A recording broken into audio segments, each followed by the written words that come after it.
गुन्हे शाखेच्या अंमली पदार्थ विरोधी पथकाचे पोलीस हवालदार अमोल देसाई आणि गुन्हे शाखेच्या खंडणी विरोधी पथकाचे पोलीस हवालदार आशिष ठाकूर यांना माहिती मिळाली होती की काही इसम हे ठाण्यामध्ये हिरोईन हा अंमली पदार्थ विक्रीसाठी येणार आहेत। त्या अनुषंगाने अंमली पदार्थ विरोधी पथकाचे पोलीस निरीक्षक जनार्दन सोनवणे आणि त्यांची टीम तसेच खंडणी विरोधी पथकाचे पोलीस निरीक्षक शैलेश साळवी आणि त्यांच्या टीमने एसीपी घोरपडे आणि एसीपी दौंडकर यांच्या मार्गदर्शनामध्ये सापळा कारवाई आयोजित केली।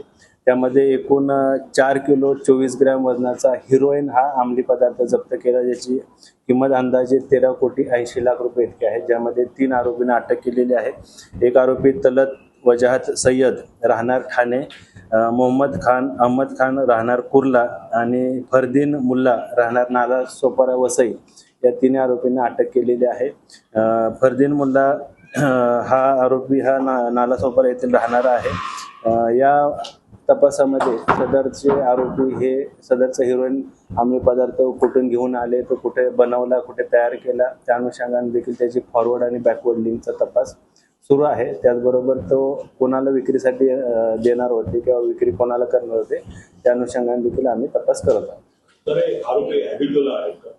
या आरोपींवर काही ठिकाणी पुरे गुन्हे दाखल आहेत। त्याचबरोबर इतर राज्यामध्ये किंवा इतर ठिकाणी अजून काही गुन्हे दाखल आहेत का त्याची माहिती देखील गुन्हे शाखेचे पथक घेत आहे। पाहिलं गेलं तर ठाणे शहर असेल, ठाणे पोलीस कमिशनरेट असेल, यामध्ये अतिशय मोठ्या प्रमाणात अंमली पदार्थाचे साठे जे आहेत पोलिसांकडून जप्त केले जातात, कारवाई केली जाते। काय सांगाल या ठिकाणी ठाणे शहर अंमली पदार्थांचा हब झाला आहे?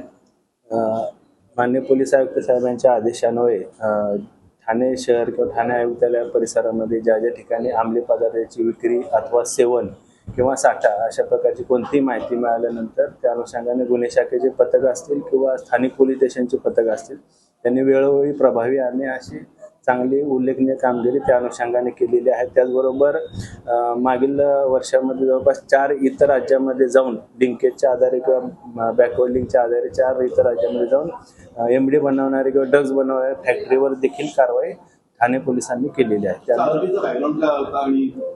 एवढा मोठ्या प्रमाणाचा साठा जप्त केला जात आहे आरोपींकडनं, रॅकेट किंवा अजून आरोपी असण्याची शक्यता आहे का?